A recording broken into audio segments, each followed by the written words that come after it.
Bonsoir Nicolas. Bonsoir Mohamed. Sublime, magnifique cette interprétation de Schumann par la musicienne Céline Moinet. Ouais, Céline Moinet qui est au bois solo à l'orchestre de Dresde en Allemagne, l'une des plus importantes formations classiques au monde. Est-ce que vous savez Mohamed comment on appelle une joueuse d'hautbois solo ? Non, oboïste, non? Et oboïste, exactement. Vous pourrez la ressortir au Scrabble. Je pense que ça fait mot compte triple. Oboïste, effectivement. Donc c'est ce qu'est Céline Moinet. Et c'est l'une des rares représentantes françaises dans les grands orchestres étrangers et internationaux. Et elle vient de sortir son 3e album, Schumann Romance, dans lequel elle fait dialoguer les époux Schumann, Robert et Clara Schumann, parmi, on le sait, les plus grands compositeurs allemands du 19e siècle.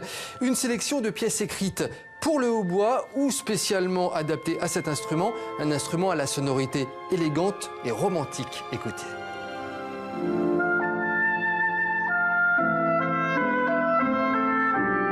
Les compositeurs ont utilisé le hautbois dans beaucoup d'œuvres pour des solos très mélancoliques souvent et qui touchent énormément.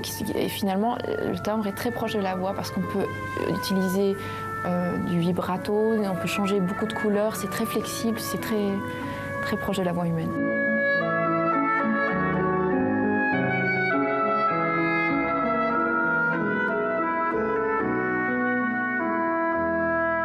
Alors je vous donne un exemple.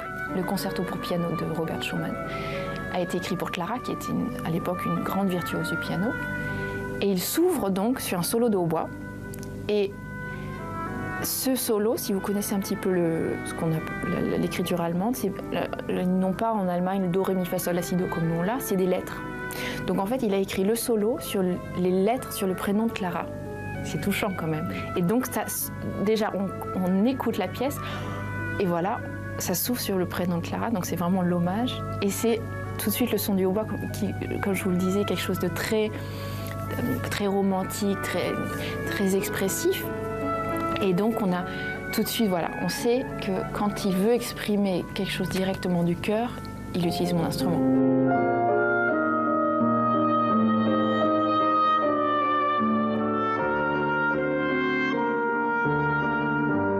J'adore la musique de Schumann, j'écoute souvent aussi ses mélodies, j'adore jouer ses symphonies et donc pour moi c'était vraiment un univers que je voulais aborder. Je voulais l'enregistrer évidemment, pas trop tôt parce que c'est des œuvres qui sont très romantiques, qui demandent une maturité musicale importante.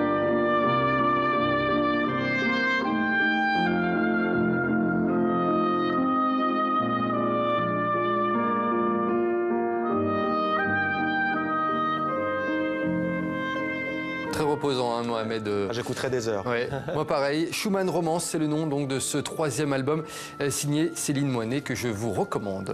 Cette découverte exceptionnelle, à présent, Nicolas, vous êtes intéressé à 2 œuvres oubliées de Vincent van Gogh, présentées au public pour la toute première fois aux Pays-Bas. Ouais, c'est une belle histoire, Mohamed, puisque ces 2 œuvres ont été récemment authentifiées.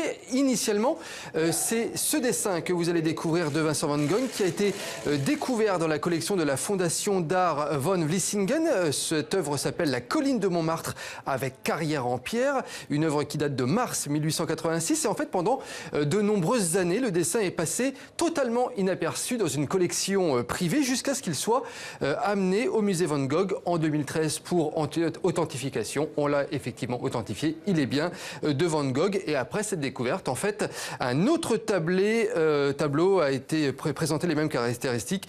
Il s'appelle La colline de Montmartre et donc voilà, c'est aussi de Van Gogh.